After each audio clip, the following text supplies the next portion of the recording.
Welcome, everybody, to another edition of the Inside ND Sports Podcast. I'm Tyler James, and I'm joined by the one and only Eric Hansen. Together, we cover Notre Dame football, recruiting, and more for InsideNDSports.com on the Rivals Network. Notre Dame beat up on another inferior opponent Saturday with a 56-3 victory over Tennessee State. Wake Forest graduate transfer quarterback Sam Hartman has led the Irish to touchdowns on 11 of the 12 drives he's played through 2 games, so all is well heading into Saturday's first road test at NC State. Meanwhile, in the ACC, Duke upset Clemson on Monday night, so we figured it was the perfect time to catch up with our old friend Conor O'Neill, who covers both Wake Forest at Deacons Illustrated and Duke at Devils Illustrated for Rivals. As you may recall, Conor broke the news in December that Sam Hartman would eventually transfer to Notre Dame. Conor, thanks for rejoining us. Yeah, guys, thanks for having me. It's about time you guys talked ACC football, since 6 of the last 10 games for Notre Dame are against the ACC. We're expecting another scoop from you today. Oh man, I'll try to whip something up. I think we have to start with last night's game. What was the most impressive part of Duke's victory over Clemson in your mind? That's a tough juggling act. I like to think I've covered the ACC pretty intimately since 2017, right in the first couple years of Clemson's rise to the top. And I've never seen a Clemson team look the way they did last night. Just completely discombobulated and not able to complete handoffs inside the 5-yard line. They're usually the team that takes advantage of your mistakes, and they don't beat themselves. And to see a team that beat themselves like that, with receivers that couldn't get separation, you're not gonna, like, everybody wants to talk about Deshaun Watson and Trevor Lawrence. We're not going to be followed with superstar caliber quarterbacks. I always like to throw in Taj Boyd, like he was the guy before the guy. He was a hell of a quarterback, and that's actually who Sam passed last year in ACC career touchdown passes. But I think, not to keep this too much on Clemson, but I do think it was a little bit more about them than it was Duke. And then on the Duke side of things, I mean, this is everything Mike Elko said when he took the Duke job. Was basically, this is not a rebuilding. This is not a, we're going to do what we need to do in the program for the first 2 or 3 years, and then we're going to be good. He put together a hell of a staff. He got, I think, one of the best strength and conditioning coordinators in the country in David Feely, and that's the name that I always try to bring up when we talk about Duke as a program in general, because last night was like the first time I've seen a team from the ACC go toe-to-toe with Clemson for 4 quarters. In that strength and conditioning side of things. I watched it last year when Wake did it. That was a lot more airing it out, throwing over the top. Sam over the top. He had 6 touchdowns in that game. Last night was more physical domination from Duke. 199 rushing yards, ran for a bunch in the 4th quarter. The touchdown run by Riley Leonard, where he bounces off an All-American linebacker that everybody can't stop talking about in Barrett Carter, and Xavier Thomas is right there too.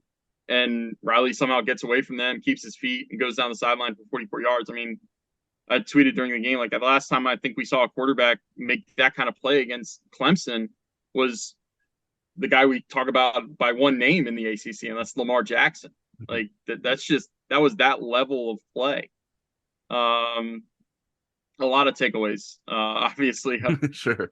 talking here, but yeah, it was kind of a monumental shift type of night. I went through the whole weekend telling people in relation to Wake Forest that you can't take all your preseason predictions and transpose them, project them onto week 1 and say, well, I was right about everything. They're going to be everything that I've projected for the next 11 games. Like, some things are going to happen. Some things are going to change. You're going to be wrong about some things. But, week 1 takeaways, I think everybody that voted Florida State as ACC champion in July, and this is where I raised my hand, feels pretty good about that pick based on what we watched on Sunday night and based on what we watched last night. Well, that was pretty comprehensive. The one part you missed not watching the game on TV is the announcer saying that kicker had made 70 yarders in practice. And I thought, well, if he could make a 22 yarder, I think that would help them in this game. But not all of it, I guess, was his fault. The thing that I want to know about Duke, though, is how real do you feel Riley Leonard and Duke are in terms of a team that is going to stay in the top 25, is going to give Notre Dame a heck of a battle when they come later. I guess it's later this month, at the end of the month. Last day of the month. There's so many games. Notre Dame is going to be like halfway through their schedule by the end of September.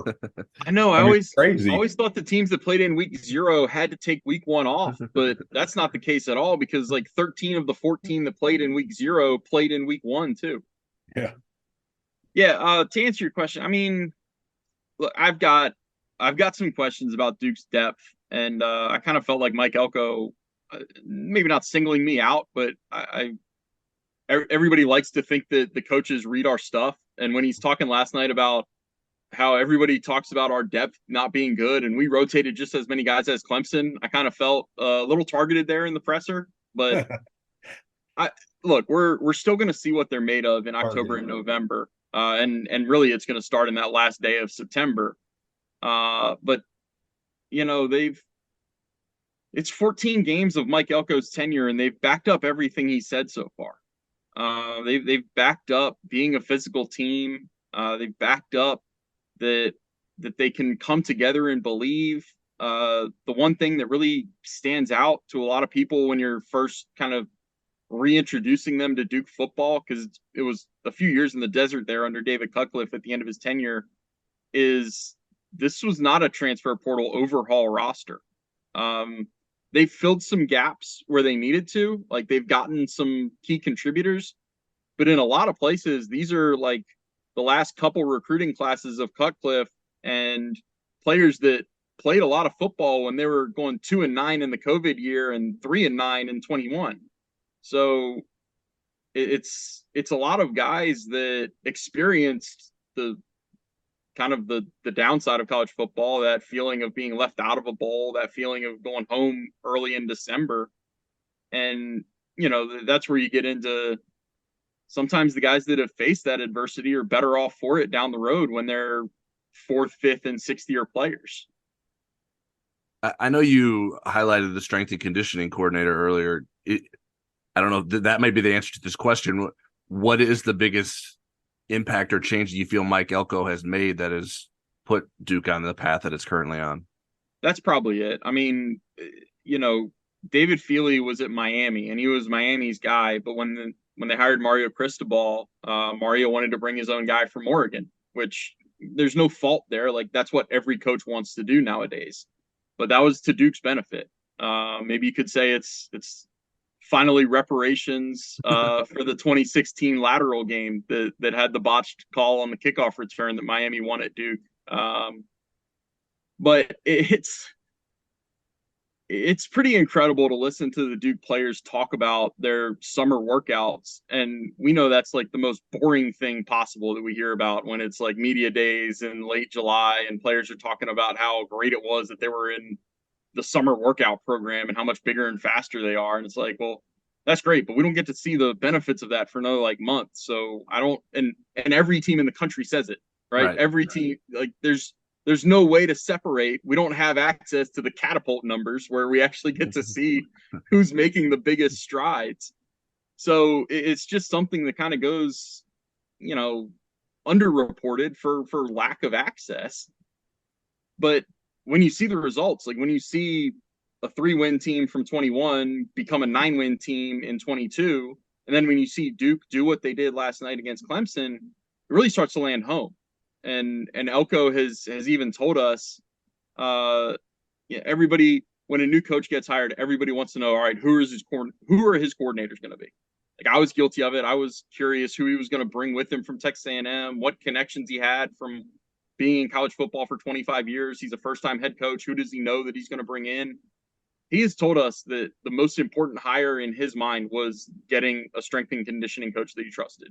And the way he explained it was he like if he needs to, he can go coach the defense. If he needs to, he can go coach the offense. Like football coaches are football coaches. He tries to get guys on his staff that aren't just, a corners coach and only knows how to coach corners. You can fill the gaps if you have football coaches. But Elko can't go into the weight room and immediately pick up and tell the guys, like, this is what you need to be doing today. This is your max day. This is, we hit these areas and these areas yesterday, so we're going to hit this and this today. Like, there's no substitute for what a strength and conditioning coach at the high levels of college football can do. And that's why he really prioritized getting David Feely, and it's paying a lot of dividends. I'll add here too. I mean, Mike Elko was only at Notre Dame for 1 year, but he was on the ground floor of kind of the Brian Kelly renaissance when they had gone 4-8. Brian Kelly kind of cleaned house, and Mike Elko was one of the new coaches, but he brought in Matt Bayless. Not only was it the strength and conditioning part, it was the sports science part of it, and the culture thing about, leadership. They have these SWAT teams, their summer accountability teams, and how they build leadership through the program. So Elko saw all that, and I'm sure that was impressed upon him. So now I'll switch gears after that little speech to Notre Dame, NC State. And I'm wondering what Notre Dame can expect from NC State that we might have not have seen in the UConn game, other than really bad announcers in that game. NC State is kind of, it's the same story. It's different year. It's going to be a really stout and physical defense. They lost some guys, like they lost two linebackers that I thought really highly of in Isaiah Moore and Drake Thomas. They lost a safety that I thought was one of the best safeties in the ACC for the last couple of years in Tanner Engel. They bring back a lockdown corner in Aiden White. They bring back a linebacker who's seemingly been there forever, Peyton Wilson, who had, I think, the game-sealing interception at the end of the UConn game, about a minute left. They're always going to have athletes on that side of the ball. They've always, for the last, I want to say 5 or 6 years, they've always had a defense that it's not going to be up to the level of Clemson. Like, it's never going to be that level of 4 and 5 stars across the board, but it's always going to be the next closest thing, at least when there was the Atlantic Division and you were sorting out, okay, Syracuse, BC, Wake, Louisville State, and then Florida State and Clemson. So that's the way I think of NC State. I have so many questions about Brennan Armstrong, and I know everybody wants to make it out about the reunion between him and Robert Anae is going to be so great, and that's the guy that Brennan Armstrong threw for 4,000 yards at Virginia in 21 with, and everything's going to be honky-dory. Like, their offense was the same offense it's been, right? Against UConn, like, they pound the ball into the tackles. It's 3 yards in a cloud of dust type of stuff. I might be proven wrong. It was more dust when the running backs were carrying it than Armstrong. He was pretty good carrying it. Yeah, I might be proven wrong about this on the Notre Dame side, but going into the season, I looked at 2 transfer quarterbacks and said their receivers were better at their previous spot than they are at their new place. And I said that about Sam Hartman and Brennan Armstrong. Now, Jaden Greathouse, Jaden Thomas, they might make me look like a liar for half of that statement, but I mean, NC State, again, like Clemson, NC State has had this problem at receiver where they've got some big guys that aren't going to separate, so they have to win 50-50 and jump balls all the time, or they just have small, quick guys that can get pushed around off routes and have their timing ruined a lot. So I look at it and it's like, I know Brennan Armstrong can throw the ball. I also know that Brennan Armstrong isn't throwing to anybody like Dontavian Wicks was in 21, like Keaton Thompson was the last 2 years. Billy Kemp, when he was healthy, was great for Virginia. In 21, they had a big tight end, was like 6'6", 260, Jelani Woods, who could run. They just don't have that at NC State. And maybe they kept everything vanilla because they knew they had UConn in the bag. I don't think you do that when you're on the road in game 1, but maybe they did, and maybe they have wrinkles in there. Maybe Robert Anae is going to do everything that he did at Syracuse last year to make Garrett Schrader a really good quarterback. But I don't know what exactly to expect from that offense yet. Conor, with a quarterback as old as Sam Hartman, he's had probably good and bad examples against many, if not all, of the ACC opponents that he's played against. Last season, NC State intercepted him 3 times. How do you think he learned from that game? Should Notre Dame fans be nervous that NC State has some sort of formula to shut down Sam Hartman?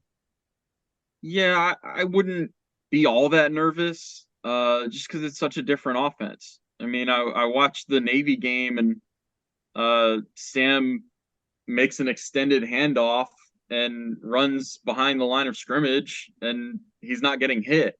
And like I've watched Wake's offense. I know Wake's offense works, but I've also got to think that Sam is kind of appreciative of the fact that for the first time in his college career, he makes a handoff and doesn't get wrapped by some 260-pound unblocked defensive end on the edge. So yeah, I think it's a different offense, and I think it's a different system. It's a system that can work, and Wake's system can work. I don't know that there's any kind of rhyme or reason behind like NC State having Sam Hartman's number or anything like that.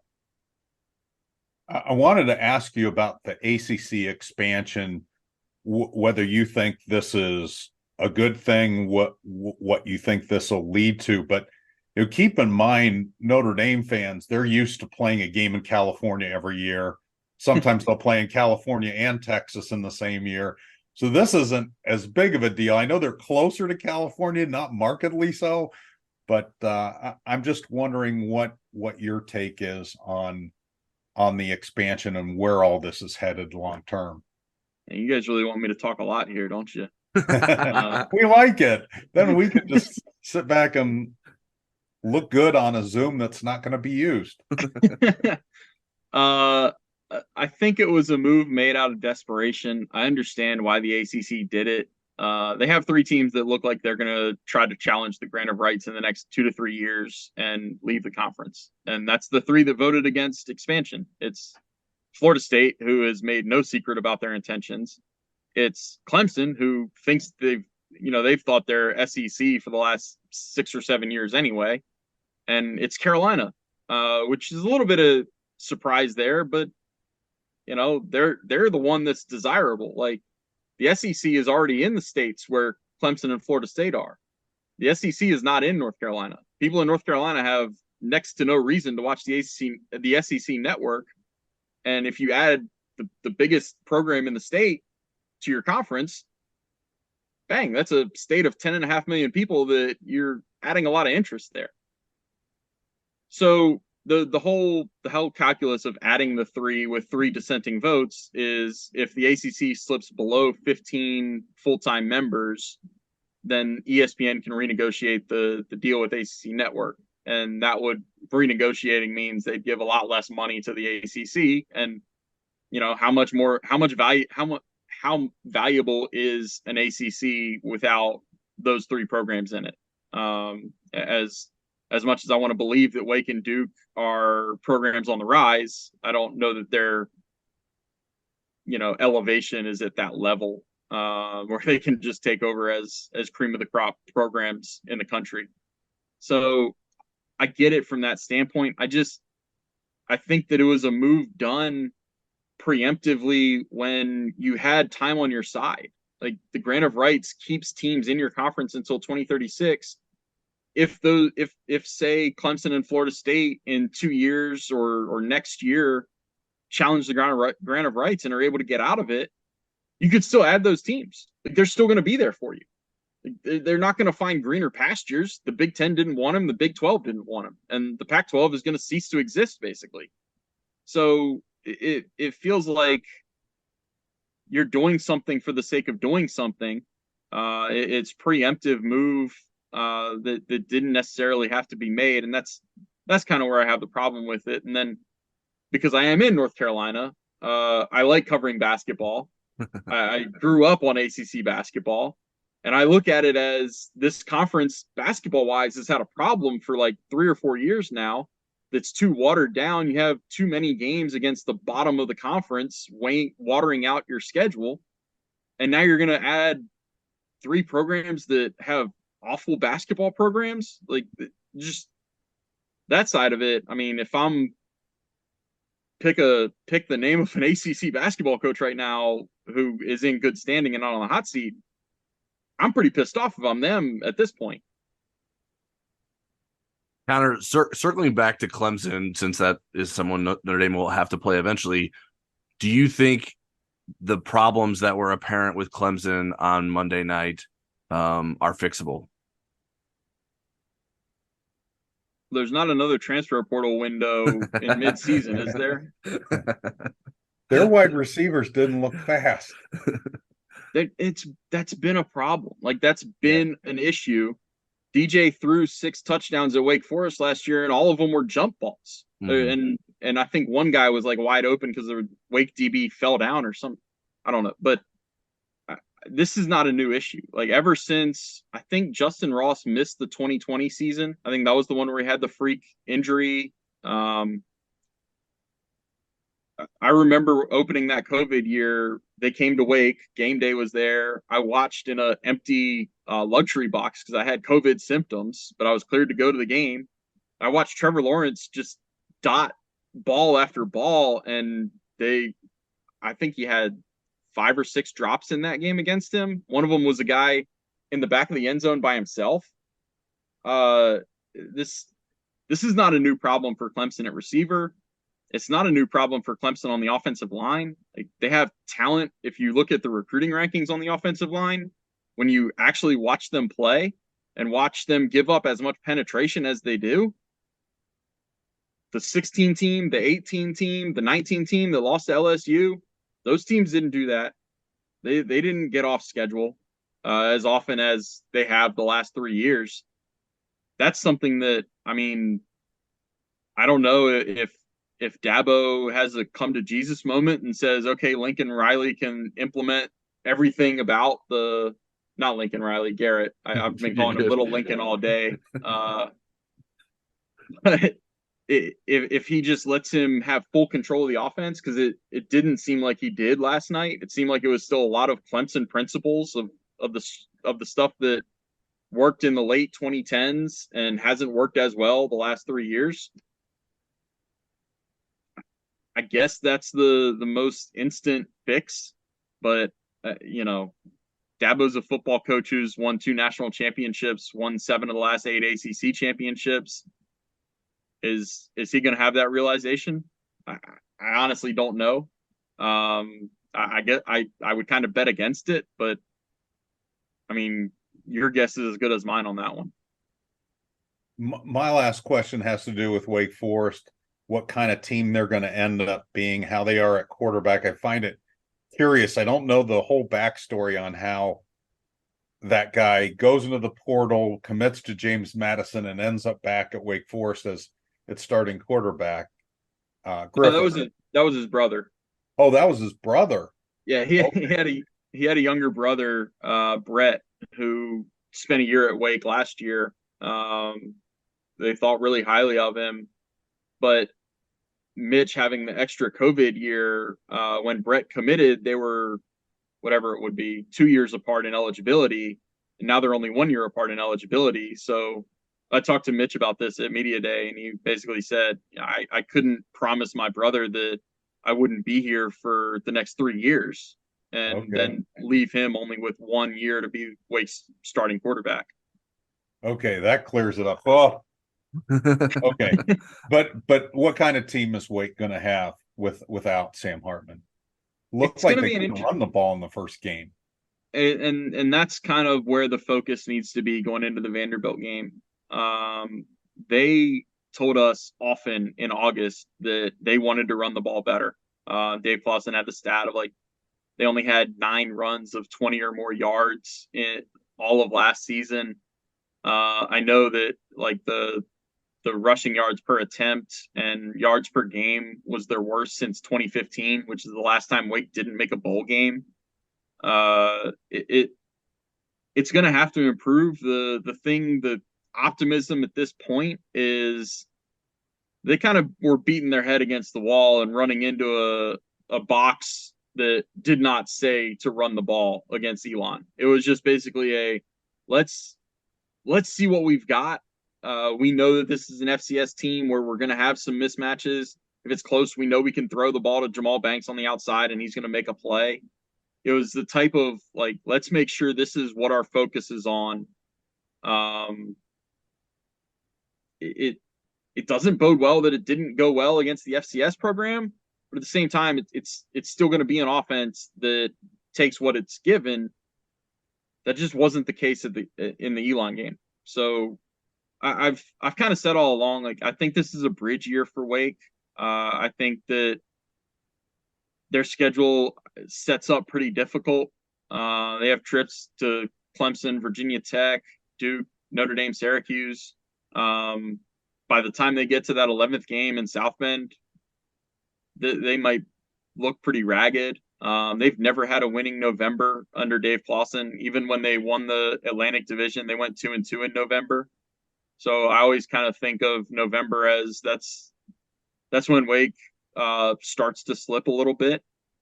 You know, it's a season where I look at it as get to 6 wins, maybe 7, keep your bowl streak alive. They hold that in high regard there. And then get Mitch Griffiths back for his second year as a starting quarterback next year. See how many of your guys come back for 5th, 6th seasons. And next year is really the year where you think you can challenge the top of the league. Well, all right, Conor, that's all we have for you today. We appreciate you taking time to talk to us, and I'm sure you will be hearing plenty from us as Notre Dame continues down its ACC opponents for the season. with Joe Montana 2.0 at quarterback. That's right. Buy the hype. There you go. All right, Conor, have a good one. All right, now it's time for questions. You can submit questions to us on Twitter or the Insider Lounge message board before every podcast. I'm at TJamesND and Eric's at eHansenND. First one we have is from at Notre Dame Expert. 2023 Notre Dame is best prepared and focused team since 93. I get it's Navy and Tennessee State. Don't want to get too far ahead of my skis, but minimal holding, false starts, no delay of games, personnel mix-ups, blown turnovers, or blown timeouts, I think is what he meant. Feels different. Looks a lot different than LSU and Florida. Credit to Marcus Freeman. Thoughts? Well, my first thought is, as the son of a former ski jumper who did get over his skis once and broke both kneecaps, I think it's fair to get excited as a fan on what the early steps of this 2023 Notre Dame team look like. But their early steps, great teams grow and evolve, and what that turns into later the season is still unknown. I think this weekend, NC State, some of the things that they pose and the talent level jump, we're going to start to get clues onto how much growth and evolution is possible. As Marcus Freeman said on Monday, and he tells us teams all the time, don't let Notre Dame beat Notre Dame. That's a nice foundation, but now they have to build on that.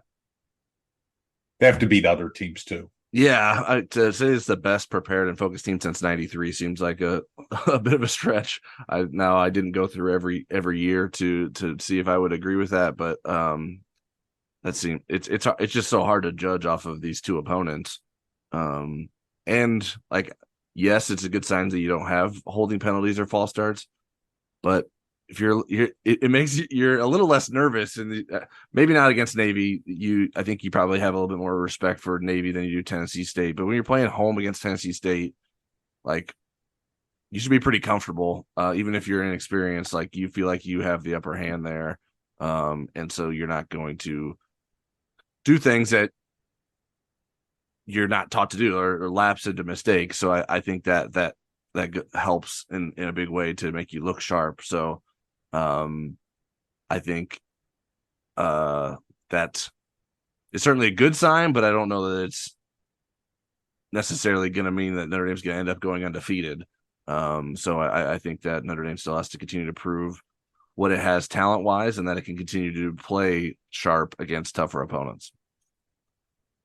Next question is from @Charles W. Wolf. Can you comment on why you think the hit on Devin Ford wasn't even reviewed? I didn't agree with the Antonio Carter call, but I at least understand the decision to look at it. And Charles added, Tyler, please don't kill me for asking. Is Tyler intolerant to targeting questions? No, I don't think so. I just Okay. shared my opinion. And it was different than everyone else's on Twitter, and so they got mad at me. I think it should have been looked at. I'm not saying it should have been reversed, but I think it should have been looked at. Marcus, at his Monday press conference, reiterated his Saturday explanation that what he got from the officials was that it was the forehead and not the crown of the helmet. I think so many people look at the same targeting plays, and there's always, it's rarely that there's unanimity with the opinion. But again, a review seems absolutely to be in order if that's what the question was, which is what the question was. Yeah, tell me for saying that. No, my assumption, and now assuming is not the best thing to do as a journalist, but is that they were reviewing it during the TV timeout. Like, they had plenty of time to look at it over and over in the replay booth to determine if they felt like they needed to call an official review once they return from commercial. So I think there was just Devin Ford's on the ground injured. They go to commercial break. There were lots of opportunities for the replay booth to take a look at it and slow it down to figure out if they felt like this should be a targeting penalty. So I think that's my belief of why it wasn't formally reviewed, because they had plenty of time to review it when the game wasn't on television. All right, next question is from Green Day 182 on the Insider Lounge. I am not one to complain about the referees, but the lack of consistency with regards to the targeting call Saturday was really bad. My question is, has Notre Dame considered employing their own referee crews as an independent, or is that not possible? I'm told the referees come from the visitors conference, so ND has to adjust to their styles and points of emphasis in every game. These official questions are interesting, and something I don't give a ton of thought to, as far as, what conference are they from. In this particular instance, in general, it is from the visiting conference. In this particular instance, it was an ACC crew with an ACC replay official. I think one of the guys does some AAC games as well. And I think Jamal Shears, one of the officials, was actually one of the officials that worked the college football playoff championship game. So, it's not like they're not getting quality officials.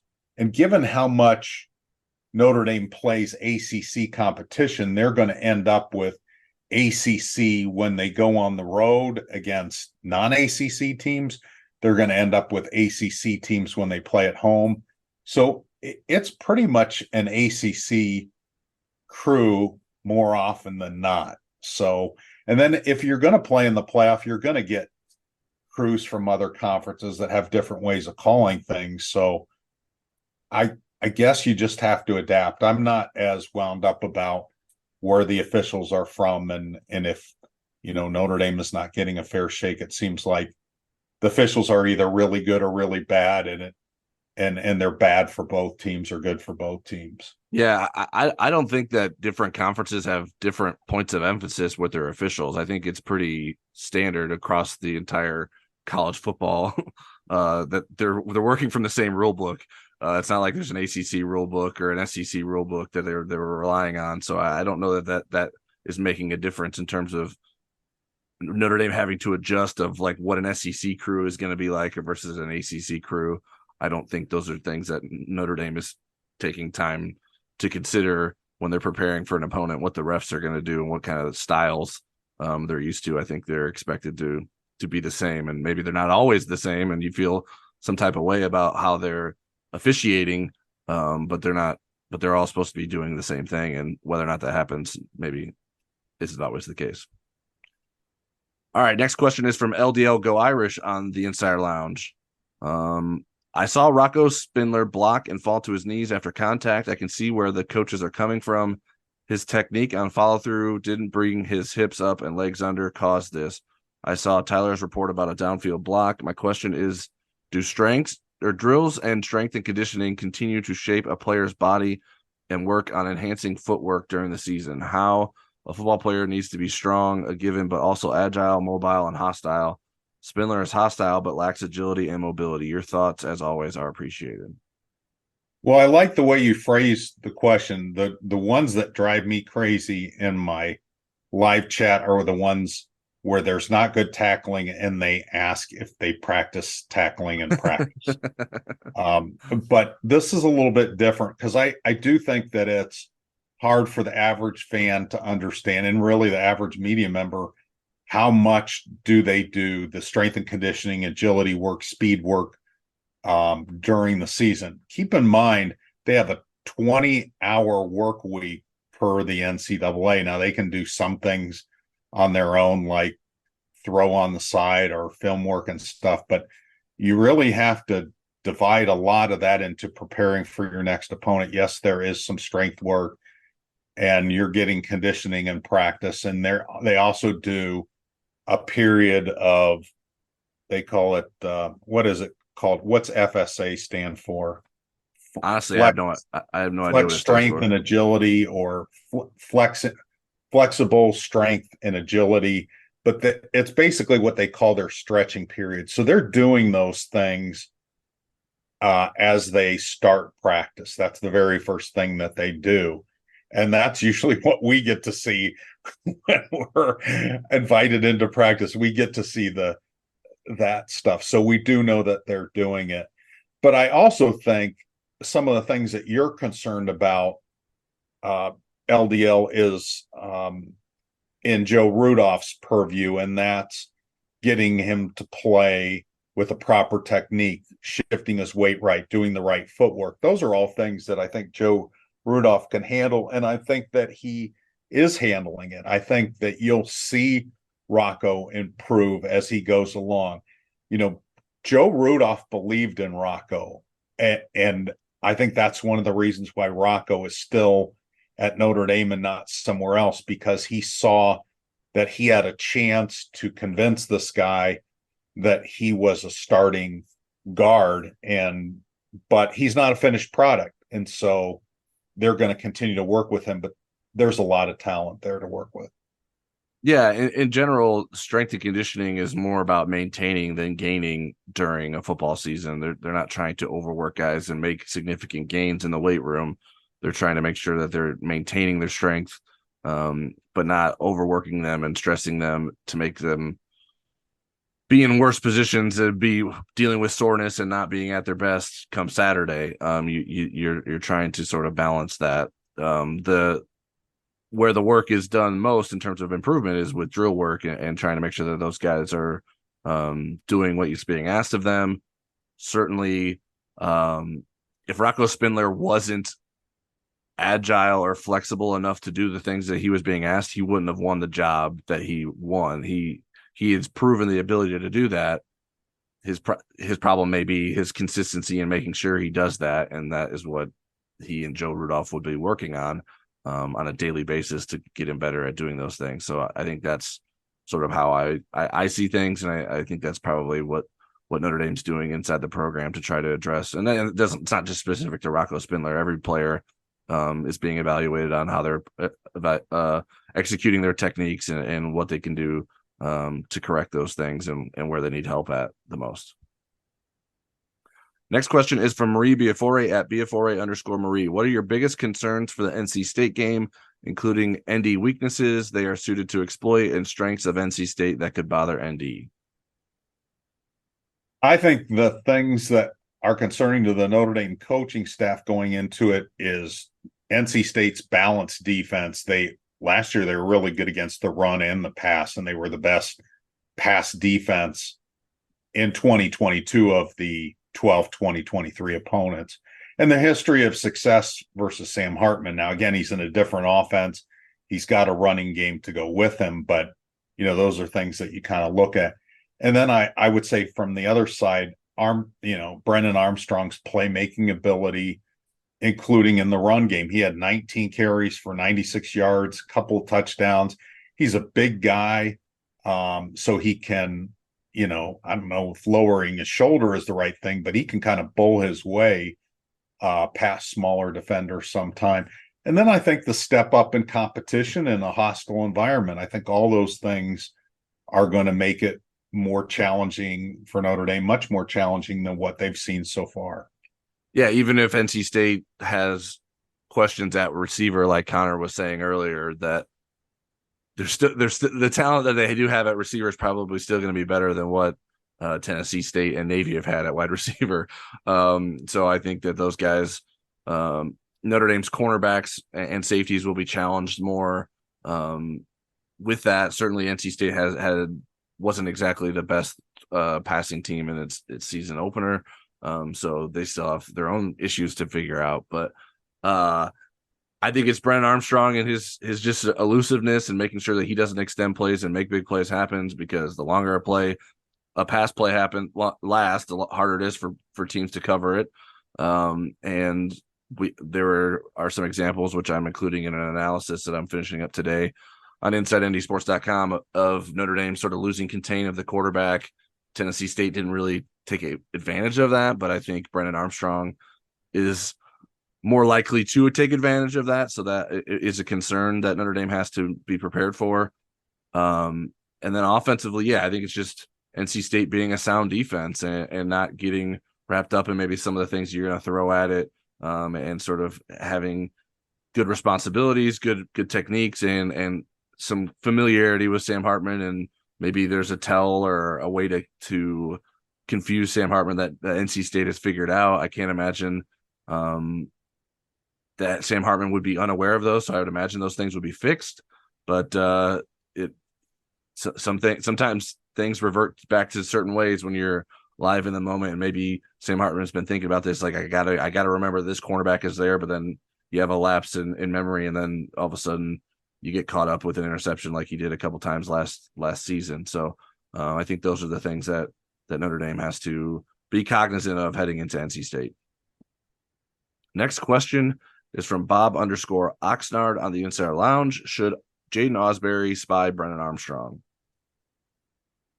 Jaden Ausberry is one of my favorite freshmen, so I am all for Jaden Ausberry developing and getting playing time. But I think in this particular game, and even moving forward, I don't know that you would put a freshman into that spot and dedicate that much playing time to him, even though it kind of fits his skill set. The other thing is Brennan Armstrong might have the weight advantage on Jaden Ausberry. He's 6'2", 215. He's a pretty big guy.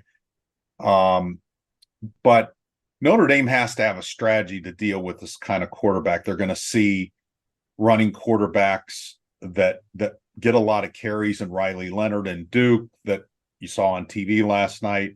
Even Cade Klubnik was running the ball.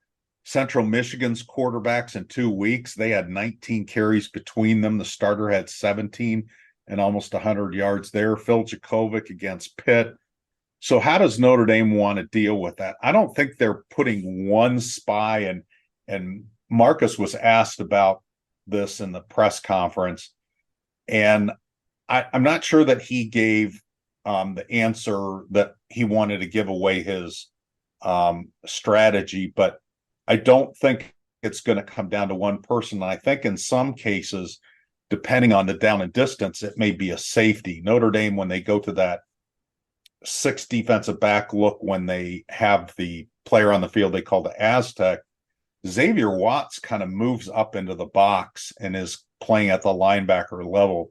And I would think Xavier Watts in that situation would be the guy that perhaps had that kind of responsibility, just depending on formation and down and distance and so forth. It may be Thomas Harper at times. It may be a linebacker at times. But when you see how many of these kind of quarterbacks are on the schedule, and that if you just had one guy dedicated to that, they kind of figure it out. Yeah. I think this is the best strategy. Yeah, I think, yeah, if they know that a certain guy is continuing to be the spy, like, then you just move you move your quarterback to get that spot open on the field and then throw to that spot on the field. Like Right. there's ways to sort of counter that. You can't be that predictable. Now could Notre Dame use Jaden Osbury in a very specific role every once in a while? That could be possible. Jalen Snead could be someone that could do that. They have a number of different options that they could do. And I think that's what Notre Dame will do, is using different guys in different ways to make sure that Brandon Armstrong doesn't necessarily know who is spying him and when he's being spied. But I think it starts up front with the defensive line and making sure that they're not giving up contain. They're staying in their rushing lanes. They're not penetrating too much. That was something that Marcus Freeman mentioned a few times yesterday. So I think there's a lot of things that will go into Notre Dame trying to slow down Brandon Armstrong and his running ability. But I'm impressed that he figured out Jaden Osbury's skill set. Not everybody notices those things. I like that. Yeah. All right, we got another one from LDL Go Irish, and it is a longer one as well. So give me a second here. During the spring, it seemed, and validated by input from both of you, that Jack Kaiser, Maris Leofau, and JD Bertrand would most likely split the reps inside. ND would also try and play younger linebackers at times, especially Nolan Ziegler, who, as we know, has been unavailable due to personal issues. And until late in camp, Kaiser seemed to be ahead of Leofau. Please explain how Kaiser got only 14 snaps. How is he to be ready if needed? Why would he stay and not be the next Jacob Lacey? Marist has a higher pass coverage grade. Not sure how that works, as Kaiser has been thrown at once, a completion for 5 yards, but a 2-yard gain. By the way, in my opinion, JD Bertrand has looked slow. Is he okay? Shouldn't Kaiser have more reps? Other than Kaiser, I thought coaches did a good job getting key players experience. There's a lot of tentacles in that question. Let me start with the why would Kaiser stay and not do what Jacob Lacey did, which was hold it 4 games and then transfer somewhere else, and he's spending this year at Oklahoma. Kaiser could do that. He has a COVID year, and talking to him, he's gone into this season feeling like this is going to be his last college season. He's got his undergraduate degree. He's got a master's already. I think he wants to get on with life, and he's hoping that's a life with football. And certainly, what he does on the field this year could facilitate that. He had 14 reps against Tennessee State, which I thought was low. But again, a lot of people played. JD Bertrand and Maris Leofau played more than him. So how did we get here? Jack Kaiser surges past Leofau in the spring and early in training camp.